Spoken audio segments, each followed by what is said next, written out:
So, good morning, folks. I'll talk a little bit quietly because there's a van camping in the car park. So what do I mean by sharp? The first thing that comes to mind when people start talking about sharp photographs is, of course, the very obvious focusing. But is it just about focusing? See, I don't think it is. It's a little bit more than that, and it can get a little bit confusing and difficult.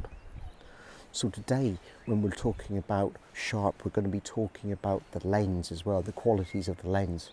We're going to be talking about movement, if your subject moves, if the camera moves. We're going to be talking about depth of field and things like this as well. And we're going to do it whilst we're out on a walk on the Dartmoor National Park. So I'm going to visit a few different locations, and at each of those locations I'm going to explain a little bit more to you about the subject of sharp and what it actually means. So it's a little bit chilly sat here. It's about 5:30 in the morning, so I'm going to get a move on now, and we'll catch you in a minute. You're part of the photographic community that gives me so much, so it's time to give back to all of you. It's my mission to inspire and pass on my knowledge, passion and skills. You can subscribe using the watermark button on the screen. Ring your bell to make your subscription count. Please stay to the end and comment. It's your feedback that keeps the channel going.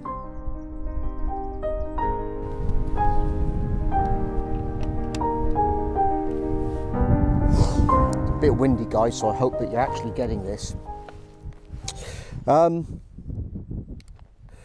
Okay, so I've got Ruby here with me today. She keeps pestering me for some attention. Okay, so lenses are often really not understood very well. And I think the reason for that is they're so easy to use today and so good, and they generally produce really, really good quality images. But there's a few things that we should really think about when we're talking about sharpness and our lenses. So the first thing really is that you've got to remember that not all lenses are equal. If you buy a real top quality L series Canon lens or one of the similar equivalents from Nikon or something else, or Sigma, you're going to be getting a lot better than your bargain basement kit lenses that you get as well, although they are very, very good. And printing up to a certain size, not notice the difference. So don't always get fooled into spending money that you don't need to spend.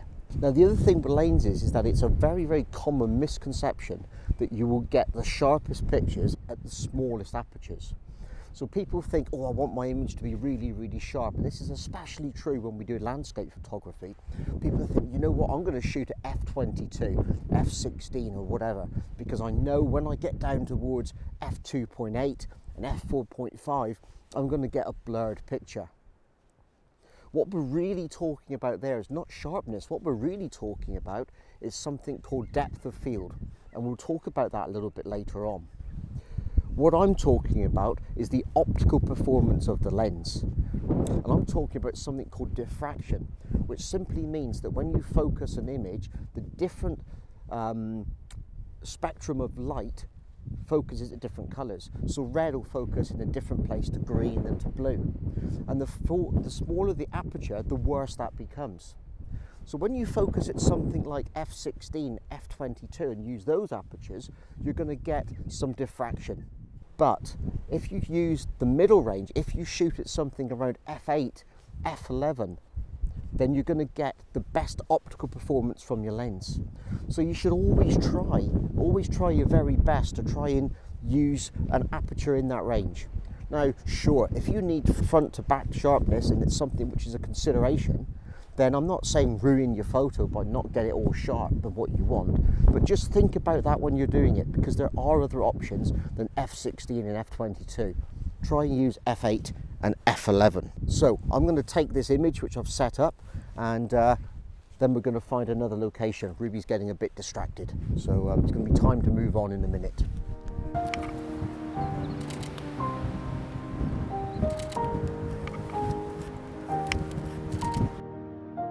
Sunrise isn't always about drama and bursts of colour. Sometimes it's the slow shift from darkness to light, the slow change in colour, the cold blue shadows giving way to the warmth of the day. This picture captures that moment for me.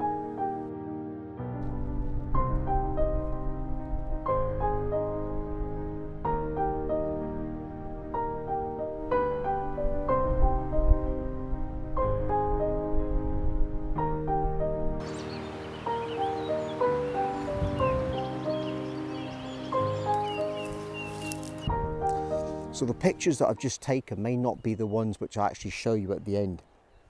And the reason for that is because I've got some opportunities coming up where there's some wild Dartmoor ponies moving around some trees that I was taking pictures of earlier. So I'm just keeping ready with the long lens. But actually putting the long lens on is a good thing to do, because it really does lead into being able to talk very much about the next item I want to talk about. And I want to talk about movement. And there's several types of movement that can affect your photography. There's subject movement, and that can be whether you're photographing an animal, a boat, an aeroplane, a person, or whatever. So the subject can move itself.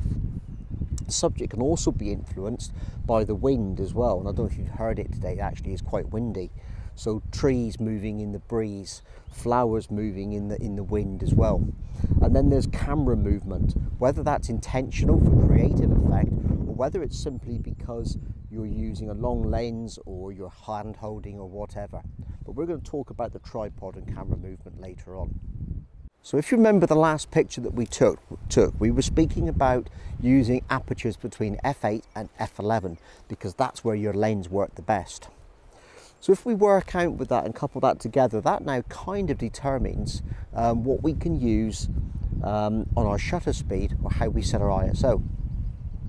Now on a perfectly clear day, where the sunlight is great and we're in the middle of the day or whatever, then using f8 and f11 isn't an issue, because we just look through the viewfinder, we set it f8 to f11, and then we adjust the exposure until we get a shutter speed which gives us correct exposure.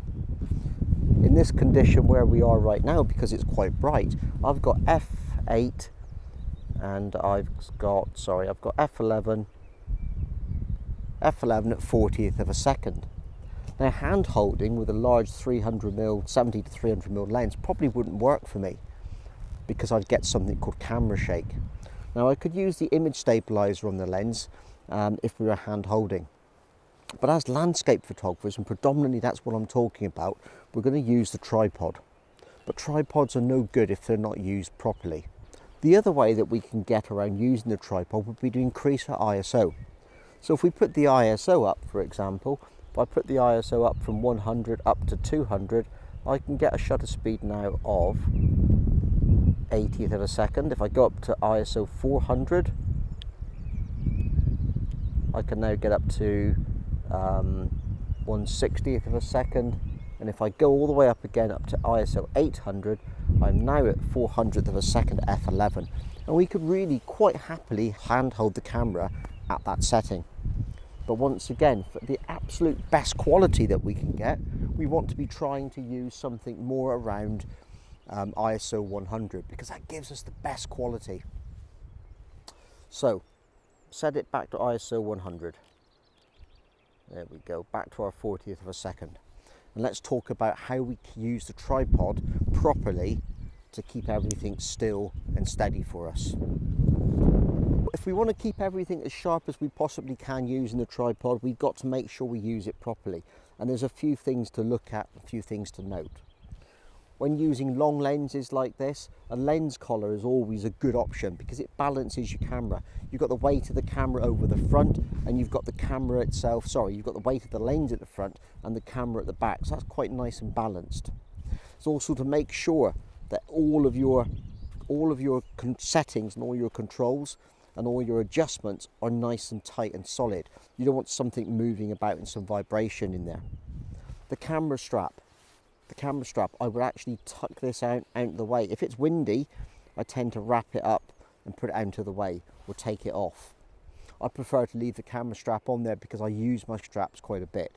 I'll put it around my neck if I'm moving with the camera, and it'll just give me that extra security in case something goes wrong. The legs on the camera need to be spread out as far as they'll go. Obviously, if you know, depending on the ground that you're using. And you also want to extend the legs up as high as you can. What you don't want to do is extend the legs to their minimum and then have the camera all the way up here, because on this single thing, this isn't very stable.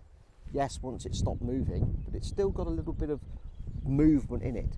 Sometimes you have to use the extended column, and if you do, you might need to use a little bit of a faster shutter speed. So whenever you can, don't extend the center column. So that's camera movement taken care of.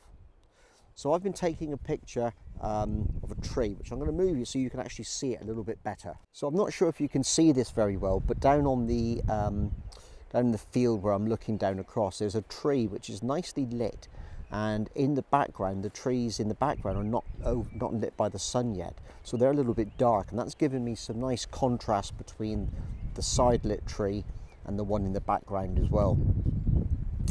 And the only problem is it's quite breezy, so I have had to genuinely think about subject movement for this and try and take some pictures where the shutter speed is that little bit higher, just giving me something extra to look at.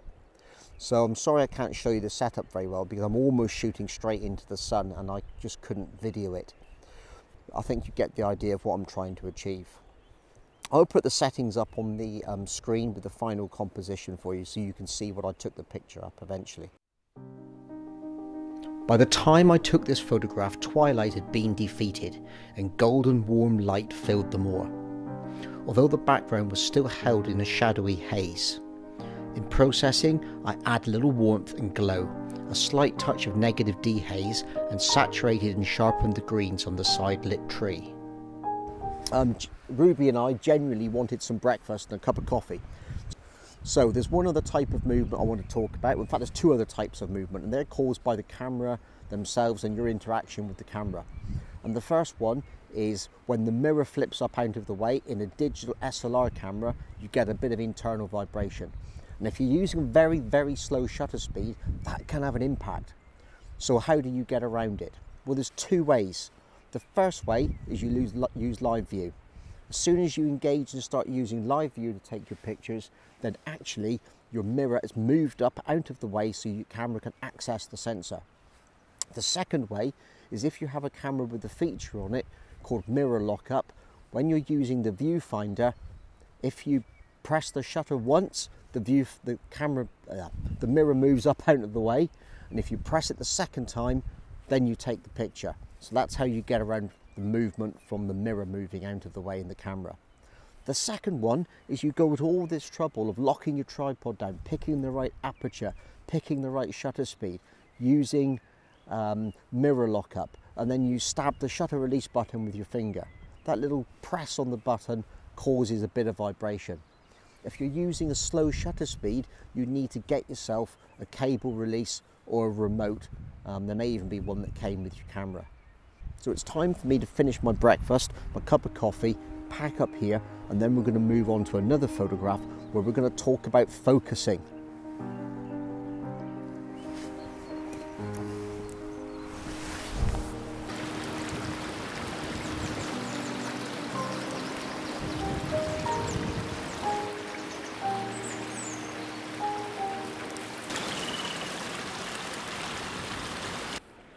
Now, I mentioned focusing right at the beginning of today's video, and the reason I've left covering it to last is because I wanted to show you that there was so much more to getting sharp pictures than there is to just actually focusing on the subject. But obviously, if we don't focus correctly, then everything we've discussed so far today will be an absolute complete waste of time. So let's go over to the camera and we'll talk about focusing. So there's many different things to think about when we're talking about focusing, and the main thing that we want to think about with our landscape photography is deciding what our subject is. Now, a lot of photographers and a lot of people will talk to you and tell you about having to have maximum depth of field, front to back sharpness, but really, is that really important? And the reason I ask that question is because the most important thing to me, and this is how I get sharp pictures, is to decide what it is in the frame that I want to be sharp. Because when we talk about focusing, what we're actually talking about is acceptable sharpness. We can't have everything in the picture sharp. So in the picture that we've got in front of us, I've got several options here. I could go for front to back sharpness. I could try and work out something called the hyperfocal distance. I'm not going to go into it in this video, because to be honest, it involves judging distance into the frame, possibly using an app on your phone to work it out, or a chart. And in reality, when you're out in the field, photographers just don't do that. And how good are you judging precisely 3.67 feet away from the focal plane of the camera? It's not that easy to do. So in reality, we don't do it. Front to back sharpness, if you aim for something around f8, f11 and focus about a third into the frame, so that's the first thing you can do. That's going to get you reasonable focus. In this case for me though, I think it's the clapper bridge going across this little stream here that I want to get as sharp as I possibly can. So I'm going to focus on that. So that's what I've done. I've just focused on that bridge, and that's where I'm going to be happy with having my focus set up. So I'm going to take a picture of that right now after I've set the camera up. Now what you'll notice in this frame is I've also put my filters on because I want to set up the shutter speed exactly how I want it to have some movement in the water. I've also put a polarizer on just to make sure that I take out some of those reflections. I've already set my tripod up properly. It's all locked down nice and solid. It's a bit breezy, so I put the strap up out the way, and I've got my shutter release ready to go. I'm not using the mirror lockup because I'm already using live view. So let's just take that picture. There we go. So that's that one on that area. I am going to do some bracketing because it is so bright, and then I'm going to show you the finished images later on. The other thing I need to think about and consider in this sort of picture is whether or not I have enough depth of field. So one of the things I do when I'm concerned about depth of field sometimes is I'll use something called focus stacking, and I've got some good videos on that if you want to do it. So what I'm going to do in this picture as well is I'm just going to focus down on this branch down in the foreground, and I'm going to take a picture there. So let's focus on that one. I put my hand in front just to mark where that one is. So I know that's sharp. I'm then going to take another picture again on the clapper bridge. And now I'm quite happy that I'm going to have a sharp foreground image to put in if I need it. And that's the point of doing it this way. If you do it right now, if you make sure that you've got it right, worst comes to the worst, you can stack them later on when you get back to the editing suite. Okay, I'm going to take a few more pictures. I'm going to show you my final image, and I'll put my settings up at the end for you so you can see them. By the time I reached this location, the sun was too high, too harsh, and the absence of any cloud cover just made the whole scene too bright, too flat, and not really worthy of photographing. But as a demonstration, it worked just fine.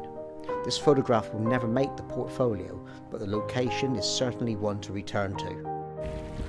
Well, I hope you enjoyed today's video and found it useful. If you did enjoy it, then please consider giving it a thumbs up or a like, or whatever it is we do on YouTube these days. And obviously I would be delighted if you would subscribe to my channel, and I'll see you in some more videos. The main point of it is to get out, use some of these ideas and some of these tips, and enjoy your photography. So until next time, bye for now.